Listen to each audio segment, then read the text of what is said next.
किसान भाइयों नमस्कार। आज हमारे साथ में एक खास गेस्ट है जो कि हमारे स्टड में विजिट के लिए आए थे। आज हमारे साथ में डॉक्टर हयात सर है। मैं सर से उनका इंट्रोडक्शन आपको डिटेल में करा दूंगा। डॉक्टर हयात सर जो है वो Uttar Pradesh livestock development board में अभी डिप्यूटी डायरेक्टर पोजीशन में है, जो कि deep frozen cement centre Babugarh है, वहाँ पे वो अभी कार्यरत है। और इनके पास में करीबन 20 साल से ज़्यादा का एक तगड़ा जो एक्सपीरियंस है ये एज ए फील्ड वेटरनरियन और डेयरी सेक्टर में और लार्ज एनिमल में इनका बहुत अच्छा एक्सपीरियंस है। तो सर आज के हमारे इस सेशन में आपका स्वागत है। सर मैं आपसे ही जानना चाहूँगा आपका जो एक्सपीरियंस है उसके बारे में, फिर मैं हमारे किसानों के लिए जो सवाल है उसके बारे में। जैसे कि डॉक्टर साहब ने मेरा इंट्रोडक्शन करवाया है, मैं doctor Hayat Wali Saifi MBSc genetics and breeding deputy director deep frozen semen station Babugarh Hapur से आया हूँ यूपी से। तो बहुत अच्छा लगा मुझको यहाँ पर आकर और आपसे बात करने पर।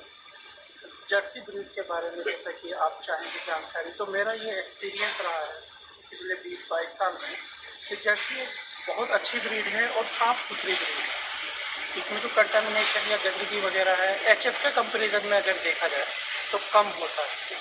और ये हार्डी ब्रीड भी है HF के कंपेरिजन में।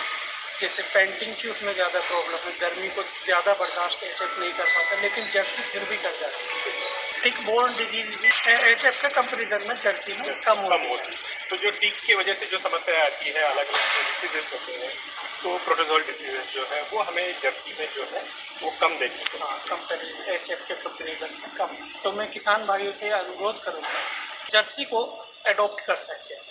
और सर मैं जैसा जानता हूँ कि आप यूपी और बिहार अगर हम यहाँ पे देखें तो बहुत सारे जो ब्रीडिंग के लिए जो है लोगों का रुझान होता है थोड़ा HF की तरफ जाए, लेकिन जो ब्रीड होती है जो हम कहते हैं कि उसको नॉन डिस्क्रिप्ट ब्रीड कहते हैं, जो कि थोड़ी ब्राउन कलर की होती है, तो ये हरदम सुझाव दिया जाता है कि हमें इसमें जब क्रॉस ब्रीडिंग करना होता है या फिर इसको अगर हमें ब्रीड को लिफ्ट करना होता है अच्छा मिल्क प्रोडक्शन की तरफ, तो ये जर्सी की तरफ हमें इसको करना चाहिए।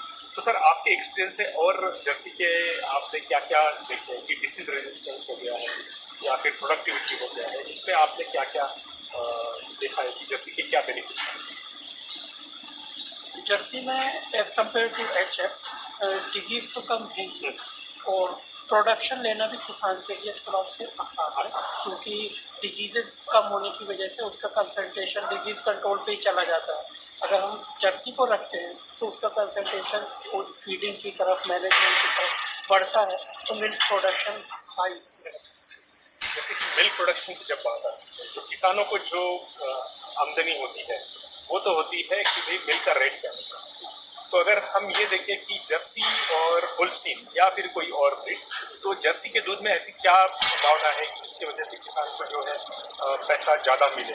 क्या इसमें फैट परसेंट ज़्यादा होता है, SMS ज़्यादा होता है? तो आपका कैसा एक्सपीरियंस है? मेरा एक्सपीरियंस ये है जिसमें HF के कंपेरिजन में फैट परसेंट ज़्यादा है, इस वजह से किसान को रेट अच्छे मिलते हैं, वो प्रॉफिटेबल है। और एक जो बहुत बड़ी समस्या होती है जिसमें एक्सपेंडिचर जो कहते हैं, किसान कितना खर्च कर रहा है ब्रीड मेंटेन पे, तो उसमें सबसे बड़ा जो रोल रहता है वो रहता है हमारे फीड का, जिसमें हम देखें कि एनिमल को फीडिंग कराना पड़ता है। तो जर्सी ब्रीड का तो जो बॉडी वेट होता है वो ऑप्टिमम होता है, तो ये फीडिंग में किस तरह से बेनिफिट किसानों को मिल सकता है कंपेयर टू अगर वो चाहे कि हम उसको होल्स्टीन की तरह?